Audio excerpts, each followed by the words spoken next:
ஜெகதீஸ்வரி எனும் நான் திருக்குறள் வகுப்பிற்கு வந்திருக்கும் உங்கள் அனைவருக்கும் எனது நன்றி கலந்த வணக்கத்தை தெரிவித்துக் கொள்கிறேன். திருக்குறளை நாம் படிப்பதற்கு முக்கிய காரணம் நம் வாழ்வை வளமாக்கிக் கொள்வதற்காக என்று கூறிக்கொள்ள விரும்புகிறேன். இதுவரை கடவுள் வாழ்த்து அதிகாரத்தை பரிமேலழகர் உரை மூலமாக படித்து புரிந்து கொண்டோம். இப்பொழுது வான் சிறப்பு அதிகாரத்தில் 11 முதல் 15 வரையுள்ள குறள்களை பார்த்து முடித்தோம். இந்த வீடியோவில் வான் சிறப்பு அதிகாரத்தில் 16 முதல் 20 வரையுள்ள குறள்களை பார்த்து படித்து புரிந்து கொள்வோம். குறள் 16.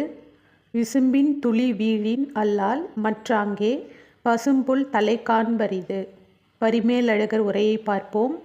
விசும்பின் துளி வீழின் அல்லால் என்றால் மேகத்தின் துளி வீழின் காண்பது அல்லது. மற்றாங்கே பசும்புல் தலை காண்பது அரிது என்றால் வீழாதாயின் அப்பொழுதே பசும்புல்லினது தலையையும் காண்டல் அரிது.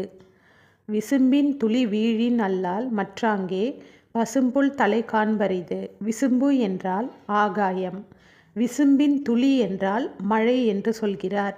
மழைத்துளி வராவிட்டால் நிலத்தில் இருக்கின்ற பசும்புல்லின் தலையை கூட காண முடியாது.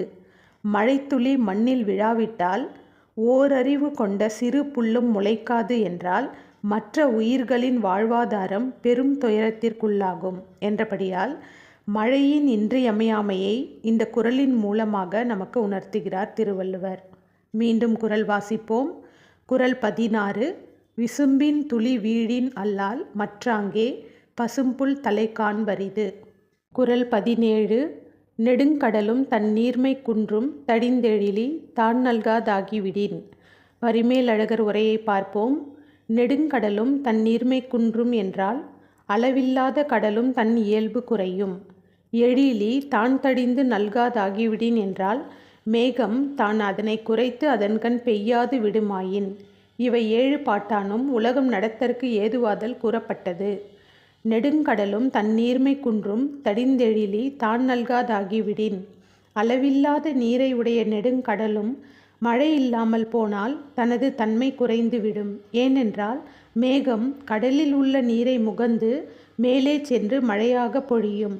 அப்படி மழை பொழியாவிட்டால் கடலில் உள்ள கடல்வாழ் உயிர்கள் கூட வாழ முடியாது. மழைத்துளிதான் சிப்பிக்குள் முத்தாக மாறும். கடலில் சிப்பி இருந்தாலும் மழைத்துளி உள்ளே சென்றால்தான் முத்தாக மாறும். எனவேதான் மழை இல்லாவிட்டால் சிறு புல்லும் முளைக்காது, நெடுங்கடலும் தன் இயல்போடு இருக்காது. எனவே நிலத்தில் வாழும் உயிர்கள் மட்டுமல்ல, கடல்வாழ் உயிர்கள் கூட மழையில்லாமல் வாழ்வது அரிது. இந்த வான் சிறப்பு அதிகாரத்தில் குறள் 11 முதல் 17 வரை உள்ள குறள்களின் மூலமாக உலகில் உள்ள உயிர்கள் வாழ்வதற்கு மழைதான் காரணம் என்று சொல்லப்பட்டது. மீண்டும் குறள் வாசிப்போம். குறள் 17. நெடுங்கடலும் தன் நீர்மை குன்றும் தடிந்தெழிலி தான் நல்காதாகிவிடின். குறள் 18. சிறப்போடு பூசனை செல்லாது வானம் வரக்குமேல் வானோர்க்கும் ஈண்டு. பரிமேலழகர் உரையை பார்ப்போம்.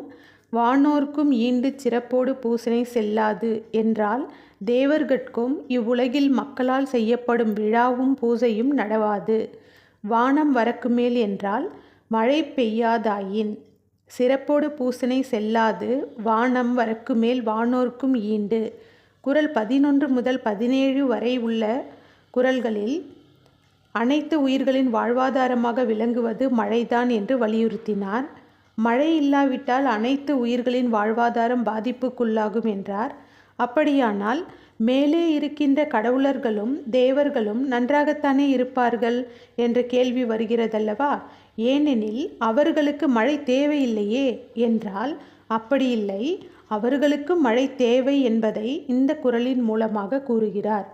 வானம் வரக்கு மேல் சிறப்போடு பூசனை செல்லாது. மழை இல்லாமல் போனால் கோவில்களிலே சிறப்பும் நடக்காது, பூஜையும் நடக்காது. பூஜையிலே நித்திய பூஜை நைமித்திய பூஜை என்று 2 உண்டு. நித்திய பூஜை என்றால் தினந்தோறும் செய்வது. நைமித்திய பூஜை என்றால் வருடத்திற்கு ஒரு முறை திருவிழா போன்று சிறப்புடன் செய்வது. மனிதன் பூஜை மூலம் இறைவனை வணங்குவதும் இறைவன் அந்த பூஜையை ஏற்றுக்கொண்டு நமக்கு நன்மைகளை வழங்குவதும் ஒன்றுக்கொன்று தொடர்பானது. அதுபோல் உலகில் உள்ள உயிர்களும் இறைவனும் ஒருவருக்கொருவர் தொடர்புடையவர்கள் என்பதால் மழை இல்லாவிட்டால் உயிர்கள் வாழ முடியாமல் போகும். இறைவனுக்கும் பூஜை செய்ய முடியாமல் போகும். எனவே மழை மனிதனுக்கு மட்டுமல்ல இறைவனுக்கும் தேவை என்பதை இந்த குறளின் மூலம் விவரிக்கிறார். மீண்டும் குறள் வாசிப்போம். குறள் 18. சிறப்போடு பூசனை செல்லாது வானம் வரக்குமேல் வானோர்க்கும் ஈண்டு. குறள் 19. தானம் தவம் இரண்டும் தங்கா வியன் உலகம் வானம் வழங்காதெனின். பரிமேலழகர் உரையை பார்ப்போம். வியன் உலகம் தானம் தவம் இரண்டும் தங்கா என்றால் அகன்ற உலகின்கண் தானமும் தவமும் ஆகிய இரண்டு அறமும் உளவாகா.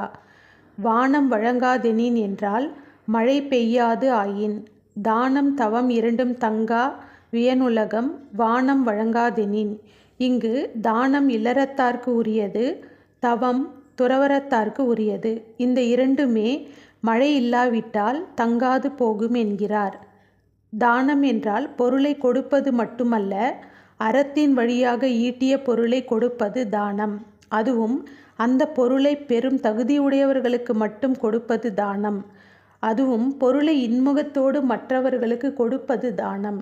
தவம் என்றால் மனம் ஐம்பொறிகளின் வழியாக இன்பத்தை அனுபவித்து அதன் வழியாக போக விரும்பிக் கொண்டே இருக்கும். எப்படி என்றால் வாயானது சுவைக்கு அடிமையாகிறது, கண்கள் காணும் காட்சிகளுக்கு அடிமையாகிறது, காதுகள் கேட்கும் விஷயத்திற்கெல்லாம் அடிமையாகிறது. மனம் அடங்க வேண்டுமென்றால் இவற்றை முதலில் நிறுத்த வேண்டும். எப்படி நிறுத்துவது? அதற்குத்தான் நமது முன்னோர்கள் விரதத்தை கடைபிடித்தார்கள். எனவே விரதத்தை மேற்கொள்ளும்போது மனதை நமது கட்டுப்பாட்டில் கொண்டு வர முடியும் என்று நம்பினார்கள். சாப்பிடாமல் பட்டினி கிடப்பது விரதமல்ல, மனதை கட்டுப்படுத்துவதே விரதம். இல்லறம் இல்லாவிட்டால் துறவரம் நிகழாது என்றபடியால் தானத்தை முன்வைத்து தவத்தை பின் வைத்தார். தானமாவது அறநெறியான் வந்த பொருள்களை தக்கார்க்கு உவகையோடு கொடுத்தல். தவமாவது மனம் பொறிவழி போகாது நிற்றற் பொருட்டு விரதங்களான் உண்டி சுருக்கல் முதலாயின. பெரும்பான்மை பற்றி தானம் இல்லறத்தின் மேலும் தவம் துறவரத்தின் மேலும் நின்றன. மீண்டும் குறள் வாசிப்போம். குறள் 19. தானம் தவம் இரண்டும் தங்கா வியன் உலகம் வானம் வழங்காதெனின். குறள் 20.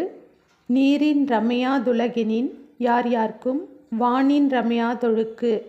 பரிமேலழகர் உரையை பார்ப்போம். யார் யார்க்கும் நீரின்று உலகு அமையாது என்றால் எவ்வகை மேம்பாட்டார்க்கும் நீரை இன்றி உலகியல் அமையாதாயின்.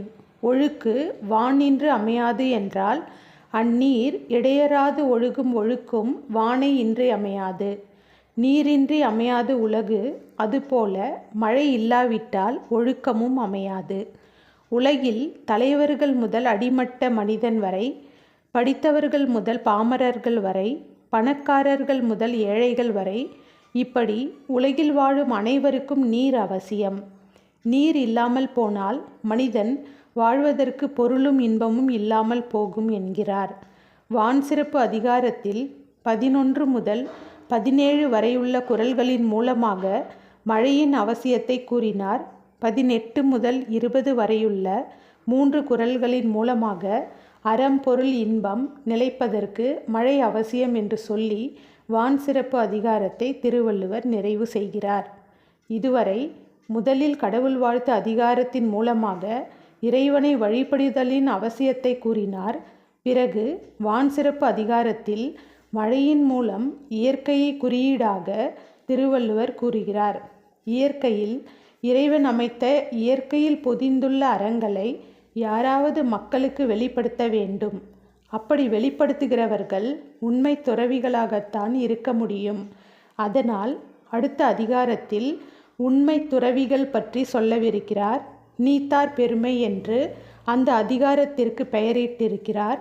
அதை அடுத்தடுத்த வீடியோவில் தொடர்ந்து பார்க்கலாம். மீண்டும் குறள் வாசிப்போம். குறள் 20.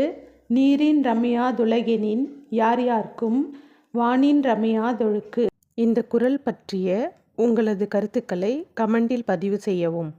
நமது கல்விச் செல்வம் சேனலை சப்ஸ்கிரைப் செய்து பெல் பட்டன் கிளிக் செய்து கொள்ளவும். திருக்குறள் நமது வாழ்வை வளமாக்கும் என்றபடியால் தொடர்ந்து இணைந்திருங்கள். லைக், ஷேர், கமெண்ட் செய்து பயன்பெறுங்கள்.